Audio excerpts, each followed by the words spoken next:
Java Grafis. Assalamualaikum warahmatullahi wabarakatuh. First of all, let's say thanks to Allah Subhanahu wa Ta'ala who has given us guidance, happiness, and healthy. And next, praise and salutation upon our Prophet Muhammad Sallallahu Alaihi Wasallam who have brought us to the path of light from the darkness in this life. I will respect Mrs. Fitri Sudirman, S.pd, M.pd. Thanks to her guidance, I was able to make this video. Please allow me to introduce myself. My name is Muhammad Indrayana, Major Technical Information Class B, Department of Computer Science, University of Tomakaka. I will briefly explain what communication is. The definition of communication is the interaction between people with one another. Communication is very important so that we can talk to other people. Communication is divided into three.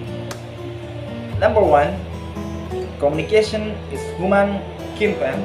These have been taught to express themselves with the same language used by rough humans, and a few have developed impressive vocabulary.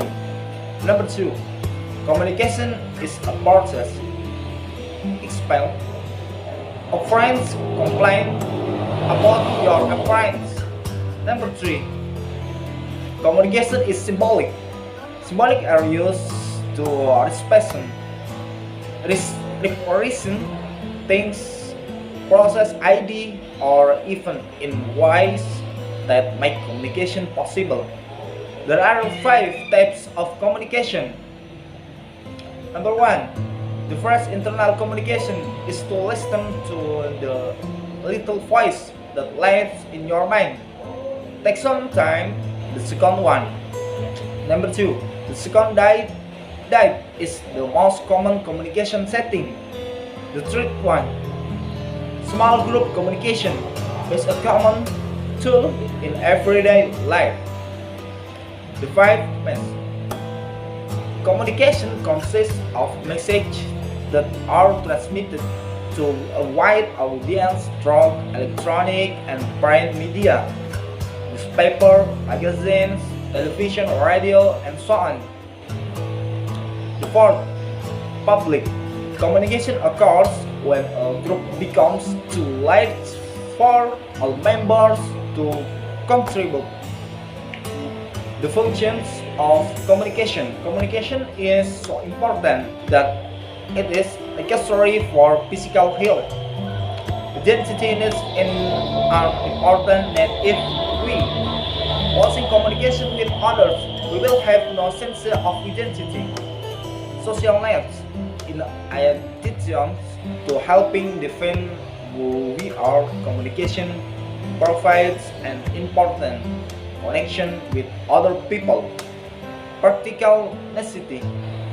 We must not neglect the day-to-day important function that communication serves. As for modeling communication, namely, a linear model, the linear model also introduces the concept of noise. A linear model shows that communicators often occupy different environments. A transitional model, the transitional model communication model. Number one, simulation communication model. Number two, communication is fluid, not static. Number three, communication is relational, not individual. Communicator complains definite. Defining communication content is not as easy as it might seem at all. Scholars are still struggling to agree on a place definition. Most both agree that effective communicator involves achieving one goal in a manner that ideally maintains or communication change to relationship in which or in which it occurs. Characteristic of competent communicator. Number one, there is no ideal way to communicate. Number two, competent is situational. Number three, competent is rational. Number four, competence can be learned.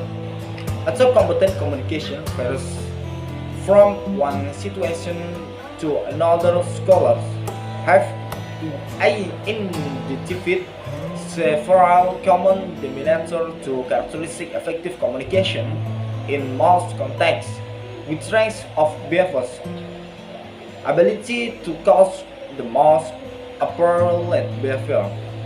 Skill at performing behaviors.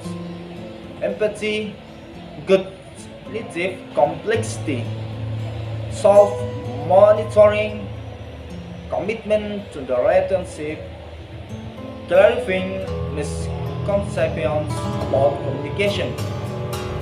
Communication does always require complex understanding. Most people operate on the implicit but flawed assumption that the goal of all communication is to maximize understanding between communicators.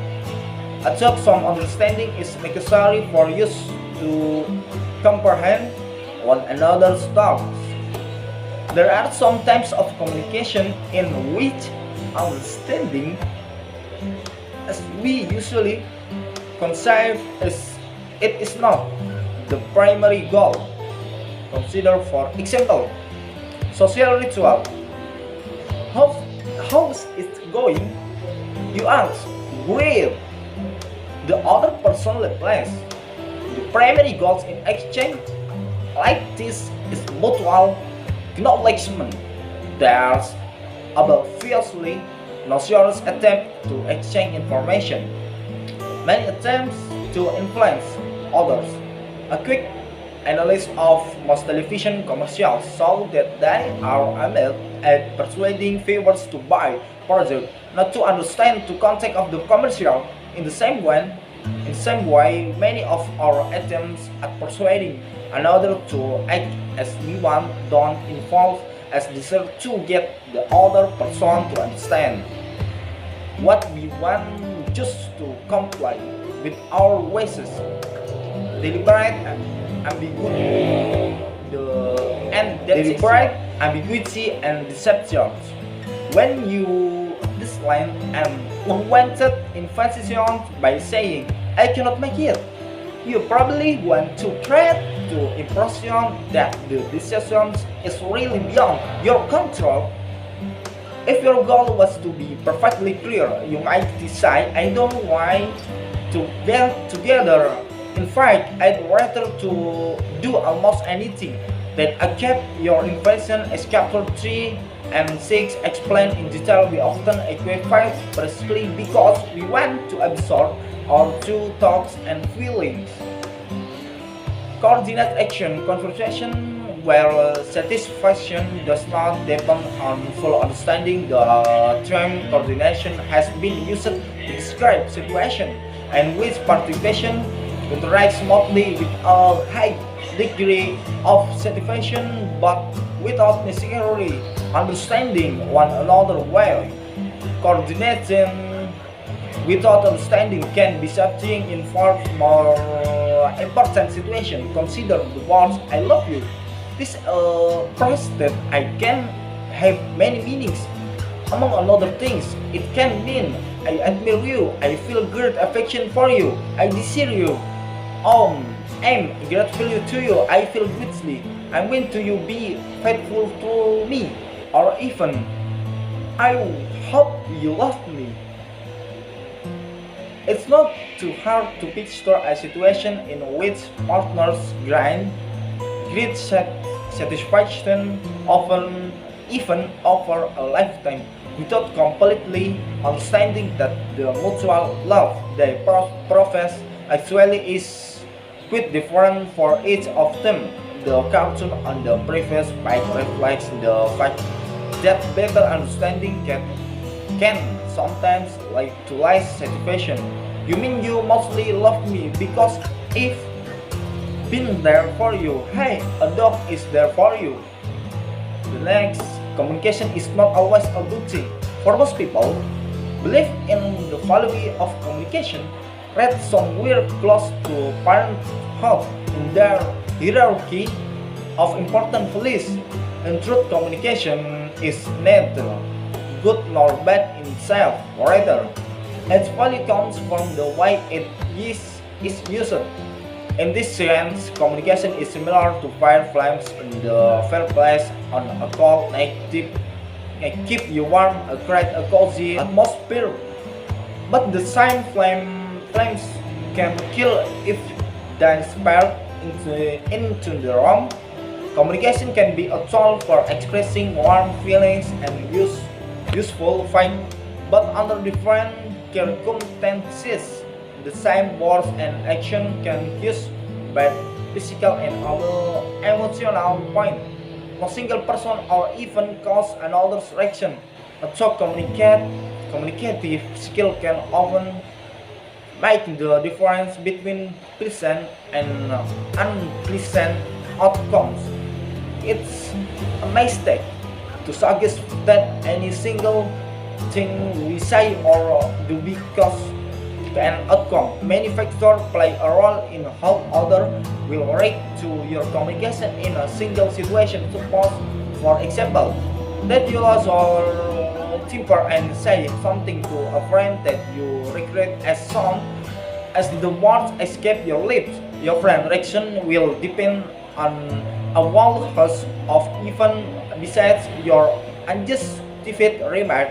Her frame of mind at the moment, oblique or mellow, elements of her personality, judgmental or forgiving, your rational history, supportive or hostile, and her knowledge of any factor in your life that might have contributed to your unfair remark. Because communication is a transactional, ongoing collaborative process, it's usually a mistake to think that any event occurs in a vacuum. Thank you for watching. Wassalamualaikum warahmatullahi wabarakatuh.